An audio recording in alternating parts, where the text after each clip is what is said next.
Good morning from Panhandle Outdoors, America's only daily outdoor TV show. Your source for fishing, hunting, and information for folks who enjoy the great outdoors. Now sit back, relax. It's Panhandle Outdoors. Good morning, folks. Welcome to Panhandle Outdoors. I'm Winston Chester. Glad to hear this Monday morning, starting the week off with a very special guest. You're going to really enjoy today's show. But first, let's take a look at our weather, brought to us by Gulf Coast Air Conditioning, Drew Pollard and his hard-working crew taking care of our everyday comfort needs. High today, 62, low 42. Typical February weather. Water temperature is still at 61 degrees. We're looking at the moon phase. Every Monday we talk about the Monday moon phase, brought to us by Panama City Coca-Cola. We're looking at the full moon coming up this Friday night, so it's almost full. Give us a couple more nights, it'll be a full moon, so it'll be good fishing this week. I mean, the river get down a little bit. Our tide chart brought to us by Kent Forest Lawn. Great tide today. We're looking at a low tide this morning at 4:38 and a high tide at 6:15 tonight. We've got a wind coming in a little bit out of northwest at about 6 to 8. So pretty good situation, and it's just February weather, so we'll just do the best we can each and every day. Let's take a break. We'll come back with our special guest.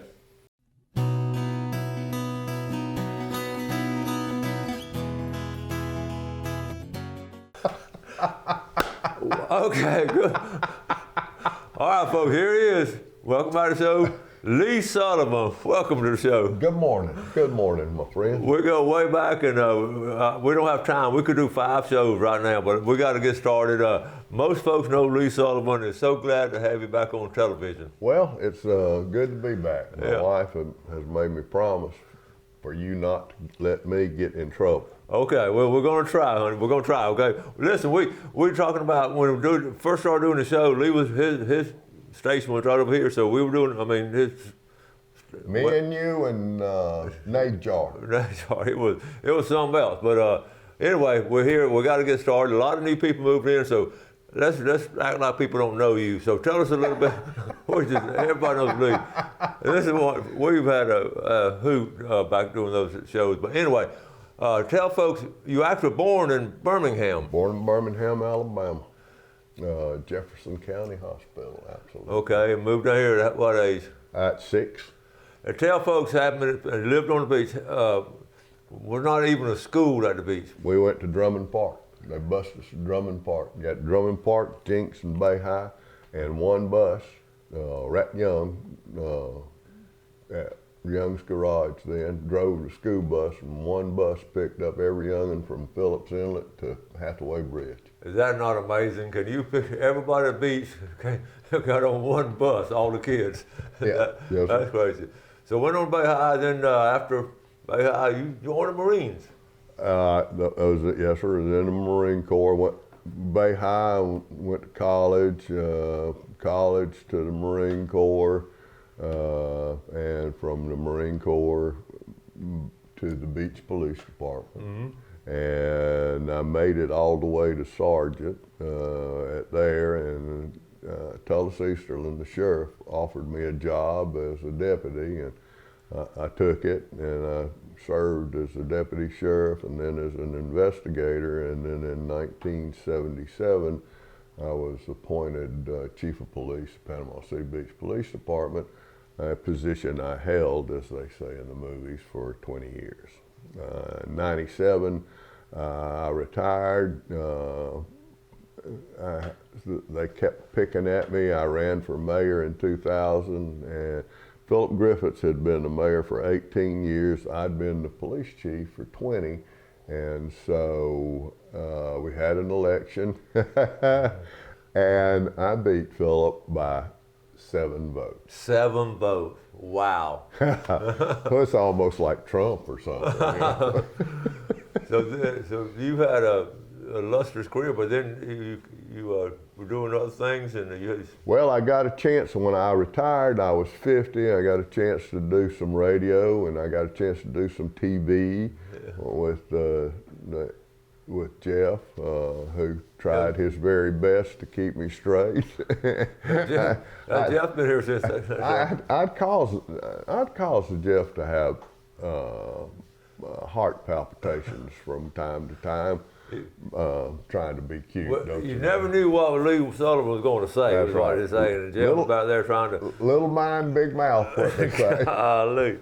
But that was some good days and all. And I know, you were police chief out of the beach from 77 to 97. Yes, sir. And that was a period of, I know you, and you did your whole staff, y'all kept everything under control. We did. You really did. We huh? did. They didn't. Well, they wanted a kinder, gentler police chief when they encouraged me to retire, and they got it. And as a result of that, you see what they got. So now I look at television and I see they got all the police chiefs and the sheriff and everybody in the helicopters and SWAT teams. There were 12 of us. When we policed the beach, there were 12 policemen, including myself, that were doing all of that. Is that incredible? And the crowds were huge. They were. They were coming down. I mean, we're talking about Yes, crowds sir. now, but they were huge crowds back then. You couldn't, I'm gonna tell you what, you couldn't have church services during spring break, but you could have choir practice. Now, we kept them between the white lines, and if they rivers of whiskey, oceans of beer, pour it out, pour it out, pour it out. Wow. Man, spank them. Spank them. Okay, we've got all kinds. Speaking of, okay, here's a picture of the Panama City Beach Police Department. Let's see. How far back does this go right here? This is probably 1978 or Everybody- 79. Look at there. That was the crew right there. Yeah. There were, some of them have gone on, some of them still here. I see a Harbuck. Is that the same? Yeah, Arbuck's there. Yeah. James Sauls, Phelps, Couch, gosh, man, Clark. Wow. Now I have a lad that worked with me, Mark Smith, as an investigator. He's chief of police of Panama City now. Oh yeah. Oh, this is, you can love him or you can hate him, but you can't deny he was prime time. And we folks has moved in and did get a chance to, this was prime time on radio and television not too long ago. And we're just tickled to have him come back. We're gonna take a quick break. We'll be right back. Okay, welcome back. Sitting here with the legendary Lee Sullivan. I'm so glad to have him come on. And he and Jeff were swapping stories, and Jeff reminded us that sometimes they would tell Lee not to say something, and you can't say that. So he would sort of write it down and sort of hold it up. And I forgot about that. Jeff remembered that. Okay, all right. We got some pictures to go through. This is cool because here we are at the groundbreaking at the pier. Yep. At the Pier Park. Pier Park. Yes, sir. How about that? Mayor, my my wife. wife and I, and there's Gail Oberst in the background. Yeah. And I can't tell much more than that. Could you ever believe how far Pier Park has come along and the crowd? At that time, did you ever think it was going to be that huge? Listen, when we came here, I lived down in Laguna Beach, and there was no grocery stores.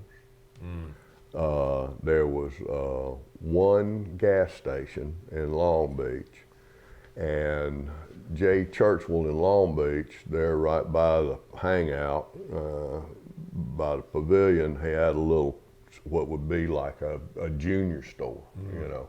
And Charlie Webb lived up at Kiska Beach, had a little store. There wasn't nobody out there. I mean, it was, it was Never could beautiful. envision this. No, sir, no. And even then, like Ben Graham, he's from Birmingham, and he built a motel down there in Long Beach, and they would run them from sometimes Easter, AEA, GEA, you know, they'd be open for a while, but mostly it was from Memorial Weekend to Labor Day weekend, and then they just closed them down. Yep. Shut them down. Yeah. It was just over. Whoever heard of opening all year round? That's really? crazy. Yes, sir. Yes, All sir. right. You know, in our early years, as teenagers and the early 20s and all, it shaped a lot of our lives and all. I know you went to Vietnam. Yes, sir. Okay, I have a picture here. Tell us about that part of your life here. Well, it was, Lord, you know, if it rained, I mean, so that's Rutledge and me and England and a couple other guys. And we're standing in the rain because there wasn't no other place to be but in the rain. You got close to your buddies, didn't you? Yeah. Oh, yeah. Yes, sir. Yes, sir. Massage. That's a Vietnamese massage. I want you to know it. A Vietnamese massage? Yep. Little Vietnamese kids, if you got anywhere near their ville, they'd sell bread. You can buy bread from them, and they, you know. Wow. Wow. It was probably the saddest part of the war. With the kids? I take great pride in this, and I know I shouldn't, but we killed a bunch of them. So their flag to let them know that we killed all of them that had it. Yes, sir. Wow. It was a vicious time, wasn't it?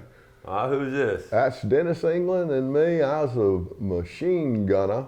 Wow. And Dennis England, probably the best friend I had in Vietnam.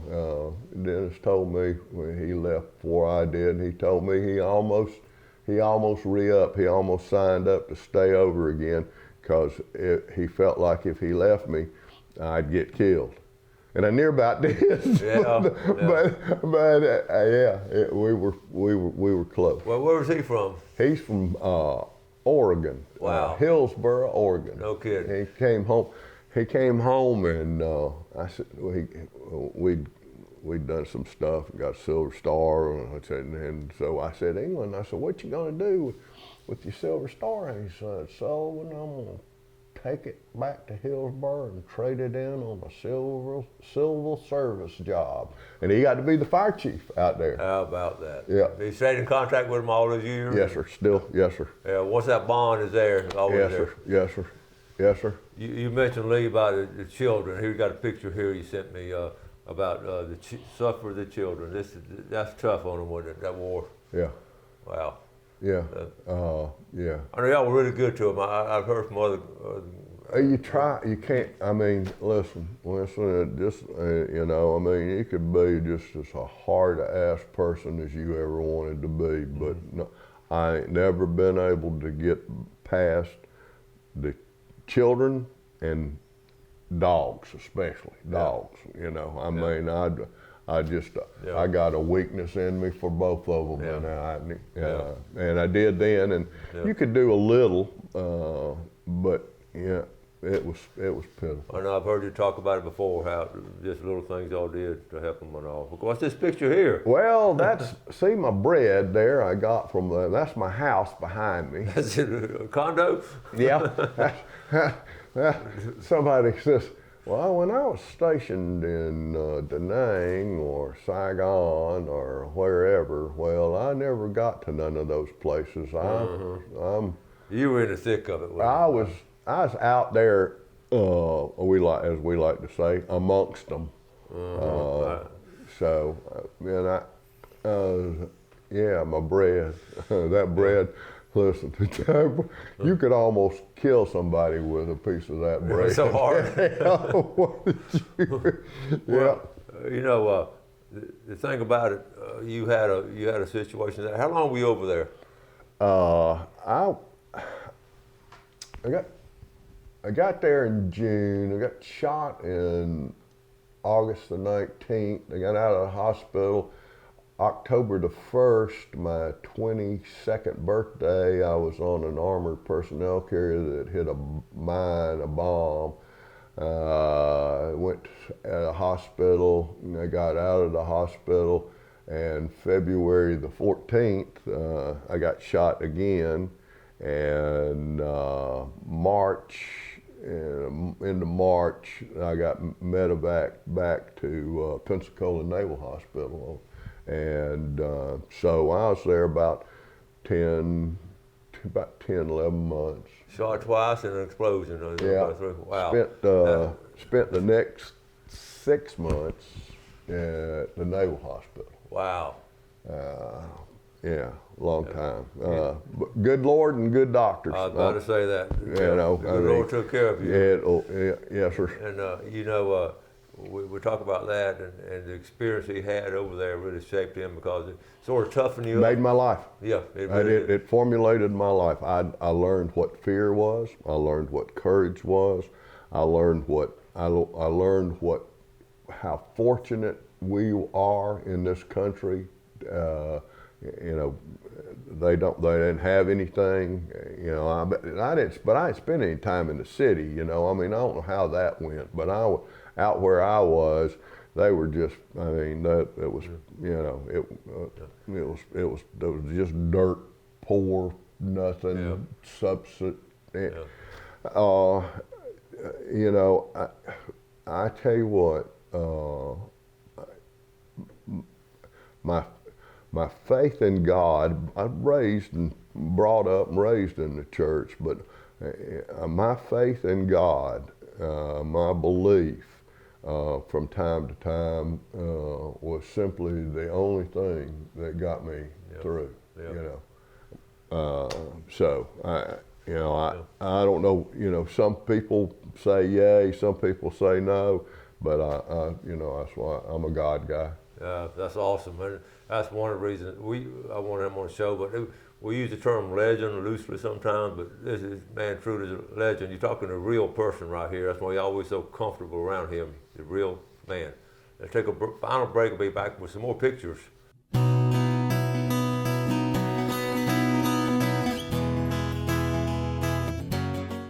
Okay, welcome back. So here we're legendary Lee, and we're so glad to have him. Let's take a quick look at our fishing game times they brought to us by Blue Water Outriggers in Port St. Joe. Our time is 7:12 to 9:12 this morning and 7:40 to 9:40 tonight. Not many people can talk about things like this, but he, you know, over the years, he brought back, and I told him, he needs to talk to high school classes, and let these kids know they have no clue the sacrifices men like you made. All the World War II guys are gone now, but the Vietnam guys, some of them are still around, and these experiences are awesome. And I know you lost high school friends, and I lost friends over there. Right. And you just and you have an obligation to those that you fought with, and even a deeper obligation to those that died, to do the best you can do, to understand that you're having experiences that they never had an opportunity to have. And no wife, and no children, no grandchildren. So you have to carry that respect for those that you were with and those that are gone, not to mess it up. That's right. That's good. We're going to move on to some pictures. Tell us about this picture here. Larry Perry. Oh, the injury firm, or what, I don't know, okay. What do they do? That's my wife and I and the infamous Larry Perry. Okay. We're at some kind of social function. And that lady, God made that lady for me. And just for you. Yeah, she is my life. Awesome. I do not know what I would have done without her. Wow. My oldest grandson, we're out here in the outdoors. Okay, outdoors. And I don't know if that's his first fish, but it's certainly within the first 5 or 6 fishes that he ever caught. That's a cool picture. We're over there at the dock at Sweet Bay having a large time. And that's where you're living now over there, right? Yep. Okay. And once again, we've caught another one, and clearly it is some kind of record. It could possibly be the smallest pinfish caught over there. Seriously, that right there is that's a good fishing hole. Before Sweet Bay moved in, I used to fish there. It's a good fishing hole and all. So you all the things you've done, what's been some of the most memorable things you feel like personally that you've done in your career? You've had such an illustrious career, Well, mayor and chief and radio, TV. I had an exercise with the Hells Angels early on in my career as chief. They had come down the year before and took over the county pier. And Tullis and one of the county commissioners, I was out there with them. They swapped the Hells Angels, the county pier, for the Wayside Park, where the city pier is now. So the next year they came back and they set up at the Wayside Park. And there are several of them. I'd like to think thousands, but probably 50, 60 of them. Mm-hmm. The Birmingham chapter of the Hells Angels, Sonny Barger's group. So I took it on myself. They needed to go. So me and James Saul, I got in James Saul's patrol car and we went down there. Had a bullhorn and a Remington pump shotgun. I got out of the car, I got up on the hood of the car, turned on the bullhorn and said, "Attention, attention. By the power invested in me by the governor of the state of Florida, I declare this an illegal assembly. You have 3 minutes to unass the area." And I put that down. I put the shotgun in my hand, down like that, picked it back up, and I said, "Now listen," I said, "I know we all got a gun." I said, "But are you right out here in front of me? I'm gonna kill you." I said, "Now, I don't know about how far to the back I'll get," but I said, "but before you get me," I said, "and if you get me," I said, "they'll put a statue." I said, "There'll be birds lighting on me up here." Well, Winston, in the back, somewhere in the back, somebody cranked up a motorcycle. Well, God just watching over me. God bless him. When he cranked them up, they all started cranking up. No way. And they left, filed out. Sauls was still in the car. I got down, he got up. He said, "Chief, I ain't ever going nowhere with you again." He said, "You just crazy." So that was that. I took a lot of pride in what we tried to do to save people from drowning. I got the flag system started with the help of Maggie Steele, and so I was proud of the way we managed spring break. You know, it wasn't perfect, but it was pretty darn good. Well, okay. So, you know, Winston, every day is a gift from God. Yeah. You know, and it is said, and Jeff probably heard this, if you pointed a camera at a burning building, I'd either get burnt, but I surely would smell like smoke. Because I'd do anything to get in front of it. I told you we're gonna run out of time. These stories, he's got so many more stories. You got to promise you come back on and finish up some of these stories. Well, it depends on what kind of hate mail you get. Thank you so much, Lee. Thank you, Winston. Hey, listen, I'm proud to know you too. Oh, well, real man right here, folks. Thank y'all for watching Panhandle Outdoors. Do something good for a fellow man today. God bless. Thanks for watching America's only daily outdoor TV show, Panhandle Outdoors with Winston Chester, featuring hunting, fishing, and other activities and information to help you enjoy the great outdoors. Join us next time for Panhandle Outdoors.